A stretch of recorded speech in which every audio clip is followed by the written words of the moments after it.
आज आपण पडगमवरती टिपरी पडली या कवितेचा स्वाध्याय सोडवणार आहोत. या साईडला कविता दिलेली आहे आणि त्याच कवितेचा स्वाध्याय इथं दिलेला आहे. पहिला प्रश्न आहे, थोडक्यात उत्तरे सांगा. म्हणजे तोंडी उत्तरे आपल्याला सांगायचे, तरी पण मी तुम्हाला इथं लेखन करून सांगणार आहे. कौलारावर काय पडत होते? जर तुम्हाला कविता पाठांतर असेल तर तुम्हाला पटकन सांगता येईल, पण आपण इथंच कविता पुस्तकात पाहून कशा प्रकारे उत्तर द्यायचं ते पाहूयात. पहिल्याच ओळीत आहे, कौलारावर थेंब टपोरे. म्हणजेच कौलारावर काय पडत होतं? कौलारावर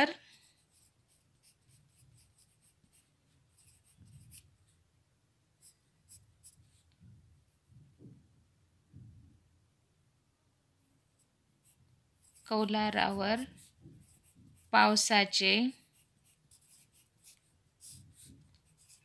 टपोरे थेंब पडत होते.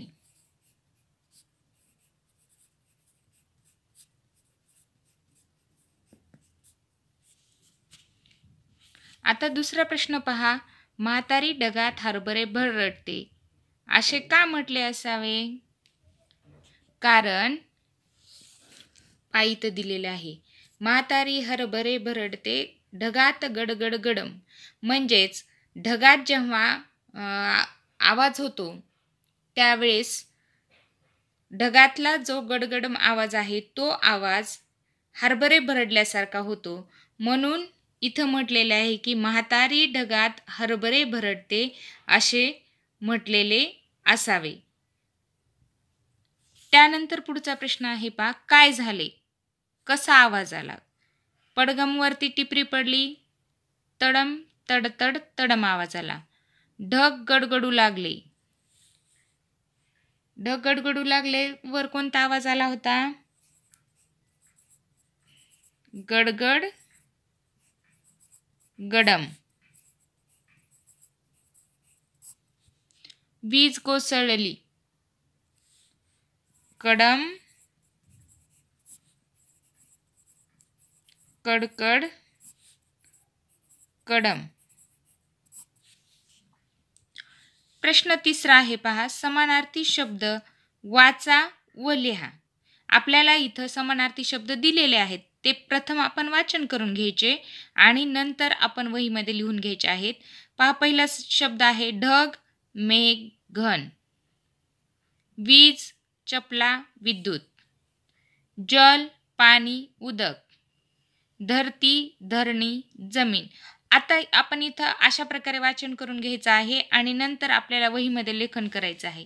पुढचा चौथा प्रश्न आहे, खालील कामे करण्यासाठी तुमच्या घरी कोणत्या वस्तू वापरतात ते सांगायचं आहे. इथं काही कामं दिलेले आहेत, ते करण्यासाठी तुम्ही कोणत्या वस्तू वापरतात ते पाहायचं आहे आणि तुम्ही ते सांगायचं आहे.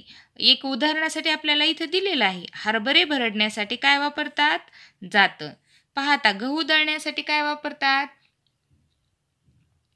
जातं किंवा चक्की. बाजरी पाकडण्यासाठी सूप. मसाला वाटण्यासाठी मिक्सर किंवा पाटावर वटा. ज्वारी चाळण्यासाठी चाळणी. चहा गाळण्यासाठी चहाची गाळणी. काकडी कापण्यासाठी कुणी चाकू वापरल, कुणी विळी वापरल, कुणी सुरी वापरल. बरोबर आहे? तर आपण इथं पुढं लिहिलं तरी चालेल. गहू दळण्यासाठी जातं किंवा चक्की. पाखडण्यासाठी बाजरी, सूप. मसाला वाटण्यासाठी पाटा, वरवंटा किंवा मग मिक्सर, जे सगळेजण वापरतात ते. ज्वारी चाळण्यासाठी चाळणी. चहा गाळण्यासाठी चहाची गाळणी. काकडी कापण्यासाठी विळी, चाकू किंवा सुरी. पाहिलं. आता आपला पुढचा 5वा प्रश्न आहे की पडगमवरती टिपरी पडली असे कवितेत म्हटलेले आहे. खरे तर पडगमवर टिपरी कुणीतरी वाजवली, पण कवीने पडगमवर टिपरी वाजली असे न म्हणता टिपरी पडली असे म्हटलेले आहे. आता खालील काही वाक्यामध्ये अधोरेखित शब्दांचा अर्थ काय होतो ते तुम्हाला लिहायचं आहे. पहा, अधोरेखित म्हणजेच काय की त्या शब्दाखाली रेष मारलेली आहे. पहा, इथं पहिलं वाक्य दिलेलं आहे, कुंडीतल्या रोपावर बुरशी पडली. म्हणजेच काय झालं, कुंडीतल्या रोपावर बुरशी वाढली किंवा बुरशी तयार झाली. आता आपल्याला पहिलं अ मध्ये काय दिलंय बघा, सुभानराव निवडणुकीत पडले. म्हणजेच काय झालं, सुभानराव निवडणुकीत पडले म्हणजेच काय झालं,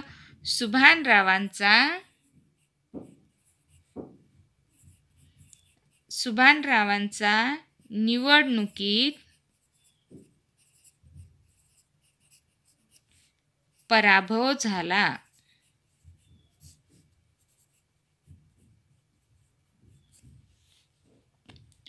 कैरी पिवळी पडली. म्हणजेच काय, कैरी पिवळी पडली म्हणजेच कैरी पिकू लागली.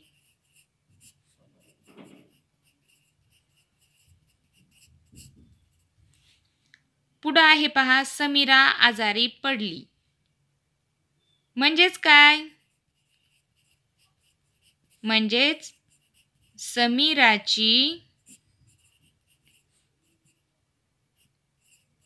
तब्येत बिघडली. पुढचा ई बघा, खाऊ मिळाला नाही म्हणून रमेशचा चेहरा पडला. पहा, काय, खाऊ मिळाला नाही म्हणून रमेशचा चेहरा पडला. म्हणजेच काय झालं, रमेशला खाऊ मिळाला नाही म्हणून रमेश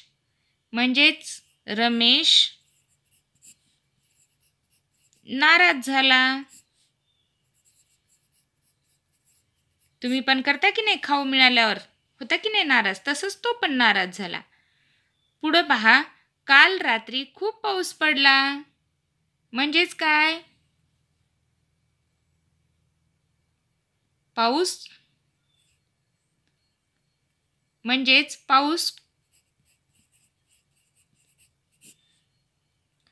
कोसळला, खूप पाऊस कोसळला.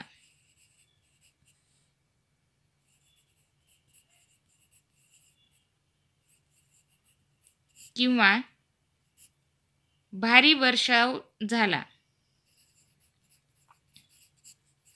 वर्षाव म्हणजेच काय, पाऊस. 5वा प्रश्न आहे, तडतड यासारखे कवितेत आलेले नादमय शब्द शोधा व लिहा. तुम्हाला माहीत असलेले नादमय शब्द सुद्धा तुम्ही सांगायचे आहेत. पहा, आता आपण कवितेत आलेले नादमय शब्द पाहूयात. तडतड, पुन्हा गडगड, कडकड, हे झाले कवितेतले नादमय शब्द. आता तुम्हाला माहीत असलेले नादमय शब्द, धडधड, मी इथं सांगते, मला जे माहीत आहेत ते सांगते. कवितेतले पाहिले आपण. आता पहा, धडधड, फडफड, झडझड,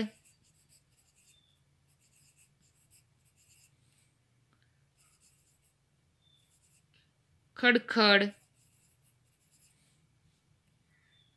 बडबड, हे इतर मला माहीत असलेले मी नादमय शब्द इथं सांगितलेले आहेत. तुम्हाला यापेक्षा आणखीन जास्त माहीत असले तर तुम्ही लिहू शकता. आता 7वा प्रश्न पहा, प्रत्येकाच्या आवडीनुसार इथं उत्तर येणार आहे. मुक्त उत्तरी प्रश्न आहे. तुम्हाला पावसात भिजायला आवडते का? भिजल्यावर तुम्हाला काय वाटते ते सांगा व लिहा. पहा, ह्या प्रत्येकाचा वेगवेगळा प्रश्न आहे. प्रत्येकाच्या आवडीनुसार या प्रश्नाचं उत्तर येणार आहे. थोडक्यात मी माझं सांगते. मला पावसात भिजायला आवडते. मला भिजल्यानंतर आनंद वाटतो, मज्जा वाटते, खूप छान वाटतं. असं ज्यांना जे जे काय वाटत आहे त्यांनी तो मुक्त उत्तरीमध्ये उत्तर सांगायचं आहे. याच पाठामधील आणखीन एक प्रश्न आहे पहा. यासाठी कोणता शब्द वापरतात ते लक्षात घ्या. रिकाम्या चौकटीत योग्य अक्षरे लिहून ते शब्द पूर्ण करा. वाचा आणि ते शब्द पूर्ण करा. पहिलं पहा काय आहे. भित्रा प्राणी स दिलेला आहे.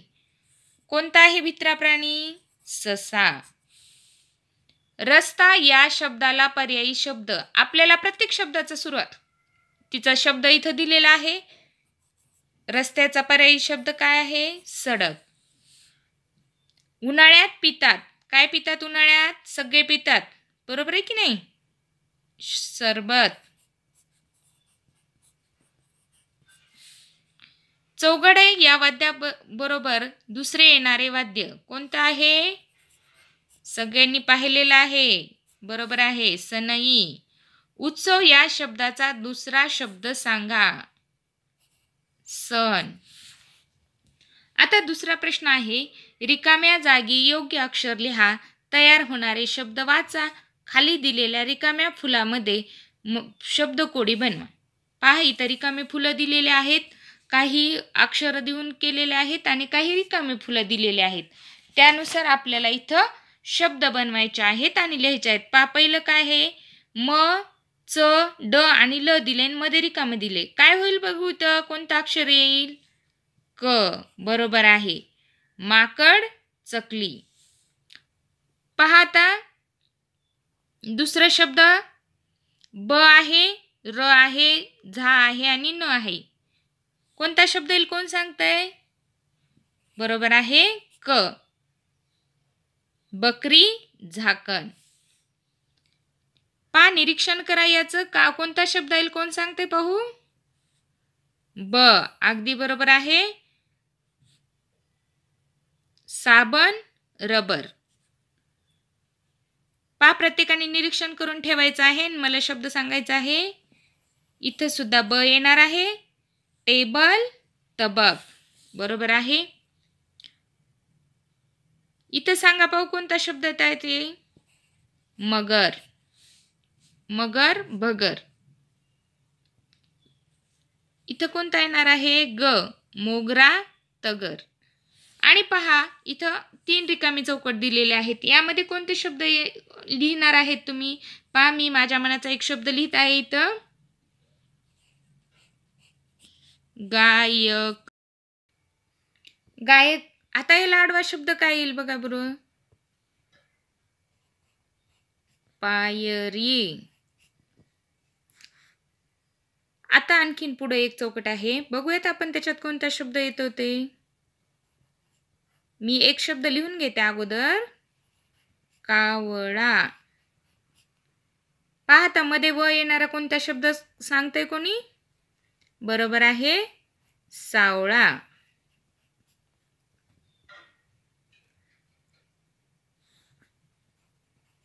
गुलाब.